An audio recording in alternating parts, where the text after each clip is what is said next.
Baik, kita mulai ya. Assalamualaikum warahmatullahi wabarakatuh. Selamat siang, salam sejahtera untuk kita sekalian. Salam, Om Swastiastu, Namo Buddhaya, salam kebajikan, salam bahagia, salam sehat, rahayu untuk kita semua.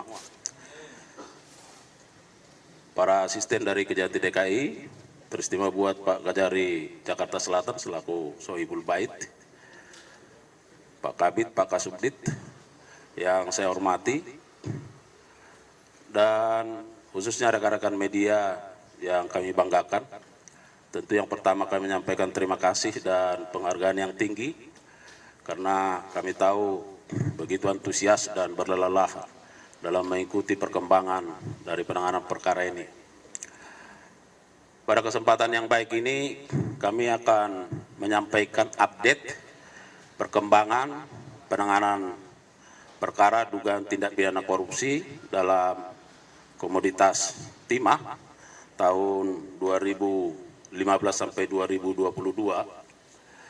Rekan-rekan media, bahwa pada hari ini Senin 22 Juli 2024 penyidik pada jajaran Jampitsus menyerahkan tersangka dan barang bukti atas 2 tersangka yang pada waktu lalu telah dinyatakan lengkap.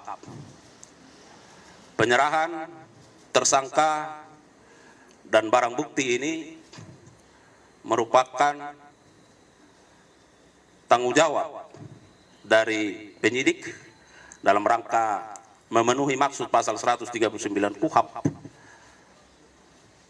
Tentu penuntut umum pada Kejaksaan Negeri Jakarta Selatan akan melakukan pemeriksaan terhadap kebenaran identitas dan formalitas tersangka dan barang bukti.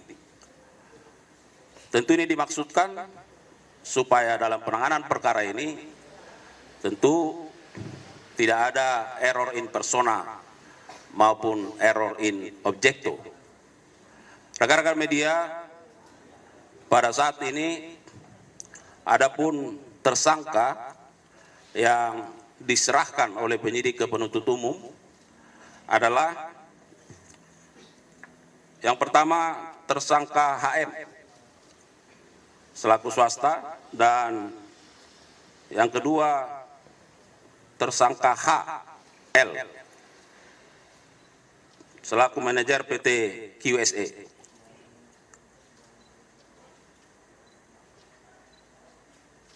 Penyidik pada kesempatan ini selain menyerahkan kedua tersangka untuk menjadi tanggung jawab dari penuntut umum, juga menyerahkan beberapa barang bukti, baik barang bukti elektronik, dokumen, dan barang bukti lainnya. Untuk tersangka HM, yang pertama ada 11 unit atau bidang tanah dan bangunan, ya, 11 dengan rincian 4 unit berada di wilayah Jakarta Selatan, 5 unit berada di wilayah Jakarta Barat, dan 2 unit berada di wilayah Tangerang. Kedua, kendaraan berupa mobil dengan total 8 unit, 2 unit Ferrari, 1 unit Mercedes-Benz, 1 unit Porsche, 1 unit Rolls-Royce Cullinan, 1 unit Mini Cooper, 1 unit Lexus, dan 1 unit Velfire. Kemudian yang ketiga ada tas branded sebanyak 88 unit, ada perhiasan sejumlah 141 buah, uang mata uang asing USD 400.000 USD. Kemudian uang bentuk rupiah 13.581.013.347 rupiah. Dan yang ketujuh, logam mulia. Sedangkan untuk tersangka H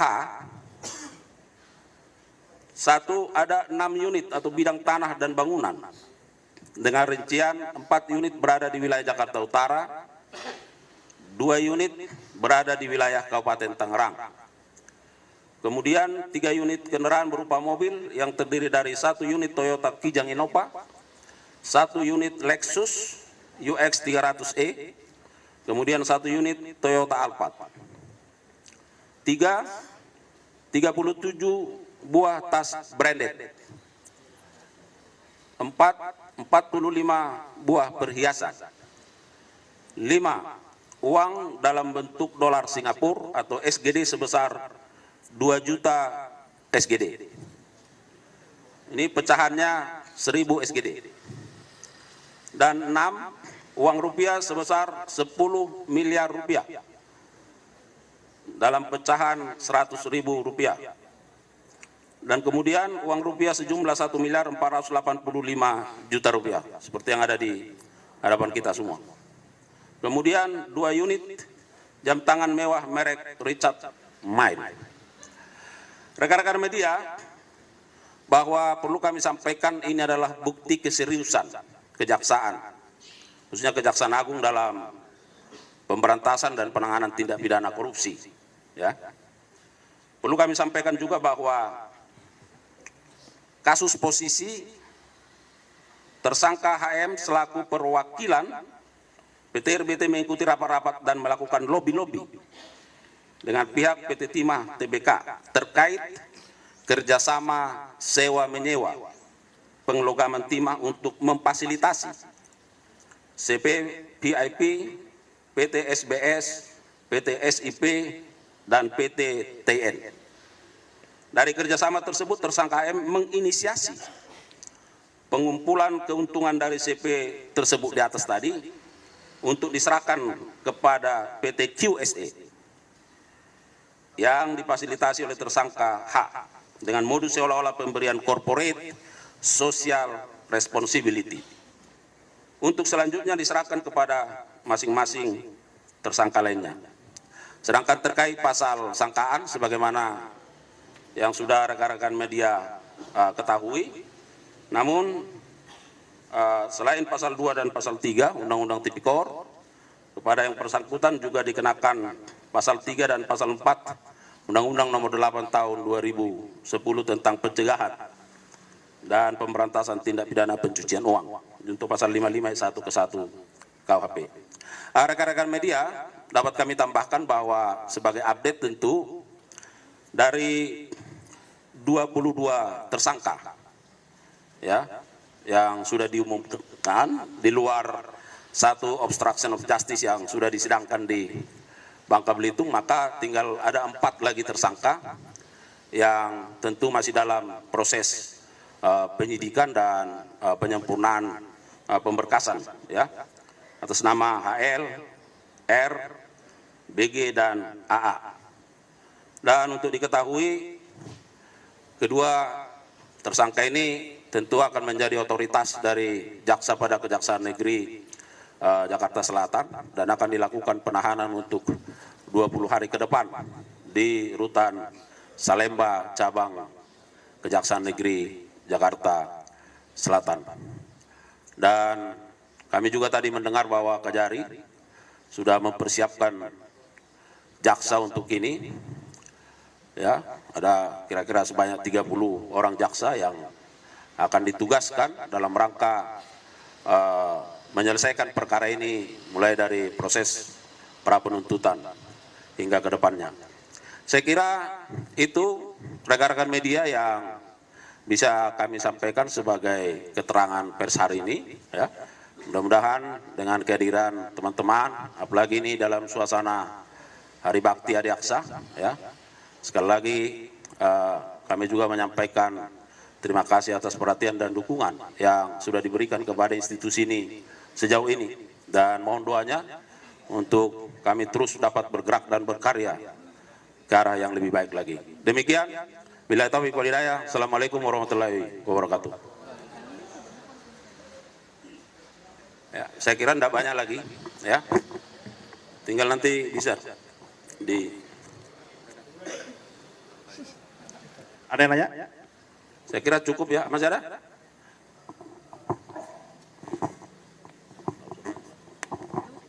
Iya, mau bertanya aja kan kemarin kan total sudah ada kurang lebih 16 tersangka juga yang sudah dilimpahkan sama tambah ini kan mungkin jadi 18 tersangka. Nah, terus yang menjadi pertanyaan masyarakat kan selama ini juga kapan ini para tersangka ini akan segera disidangkan gitu dan itu seperti apa prosesnya? Ya, baik, terima kasih teman media. Ya, yang pasti saya sampaikan tadi bahwa kita terus bersungguh-sungguh. Mungkin dalam waktu dekat akan sudah ada juga yang akan dilimpahkan ke pengadilan, ya. Nah, beberapa waktu yang lalu saya sampaikan bahwa ini adalah bagian dari strategi penuntutan, ya. Karena di sana ada penyelenggara negara, ada pihak swasta. Namun yang pasti bahwa tentu jaksa penuntut umum akan terus secara bekerja keras menuntaskan ini dan saat ini sedang dalam proses menyiapkan surat dakwaan, mempelajari berkas perkara dan pada waktunya akan dilimpahkan ke pengadilan. Oke, detik saya kira. Terima kasih. Iya Pak, saya Amel dari Tempo, izin mau tanya sedikit. Tadi sudah disampaikan ada 4 tersangka yang belum masuk ke tahap 2. Nah, kira-kira kapan target kejaksaan untuk melimpahkan 4 tersangka itu? Kemudian dari keempat tersangka itu ada salah seorang tersangka, Henry Lee, yang dikabarkan sedang berobat di rumah sakit di Singapura. Nah, tanggapan kejaksaan bagaimana? Kok bisa dia berobat ke Singapura padahal sudah dicekal? Terima kasih. Iya, jadi yang pasti bahwa 4 tersangka ini akan diusahakan dalam waktu segera, ya. Kan teman-teman bisa lihat bagaimana progresnya, ya. Tidak ada yang bermain-main, ya. Hari ini 2, mungkin dalam waktu dekat itu akan segera diselesaikan karena kita juga dibatasi oleh limitasi penahanan, itu yang selalu saya sampaikan. Nah, terkait dengan keberadaan yang bersangkutan, ya kita akan update, ya kita akan terus update, ya bahwa ada informasi yang menyatakan yang bersangkutan berada di sana seperti yang disinyalir dari Tempo. Nah, itu juga akan kita cek, recek dan kita akan update. Terima kasih. Baik. Cukup? Ya. Oke.